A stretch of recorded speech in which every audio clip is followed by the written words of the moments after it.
Hey, good morning everyone. Tuesday morning, the 18th of August, 2020. This morning's devotional is a reading from the prophet Isaiah, chapter 5, verse 20.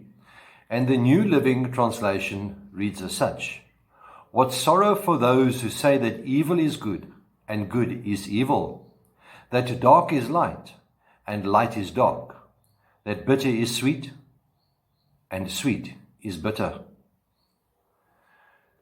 Who decides what is right and what is wrong? C.S. Lewis points out that you have to know what a straight line is before you can see a crooked one. Yet, in reality, the straight lines of morality, that which is right or wrong, are fuzzy in the minds of a lot of folk. Science offers this explanation. Morality was selected by evolution in our human ancestors in order to promote cooperation and smooth social interactions. That's what science says. But when we look at the world, we have everything but cooperation and smooth social interactions. What we see is what the prophet Jeremiah spoke about in Jeremiah chapter 17, verse 9, where he writes, "The human heart is deceitful above all things and beyond cure. Who can understand it?" For the Christian, we have the Bible, which provides guidance and provides an understanding of right and wrong. It provides clarity on issues of why it is right for me to remain faithful to my spouse and not to love another person's spouse. Guidelines given by Jesus when he said, "Do to others as you would have them do to you." We find this in Luke chapter 6, verse 31. Instead of the rule of the street rule, which says, "Do to others before they do the same thing to you." When moral right and wrong becomes a subjective matter, nothing is really right or wrong.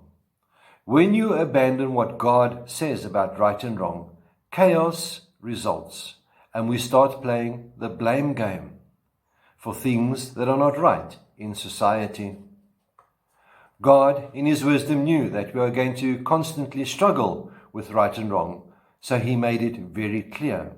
He made a way out of our personal struggle.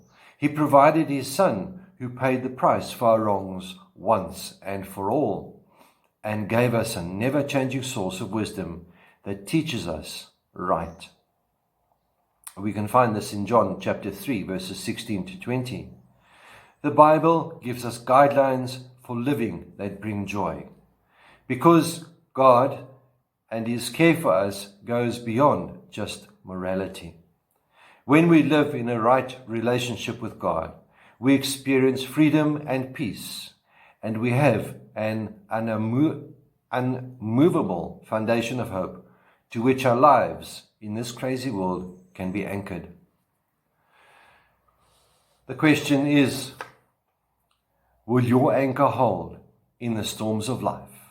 Will you be able to make the right decisions and not be swayed by pressure or what the world says is right?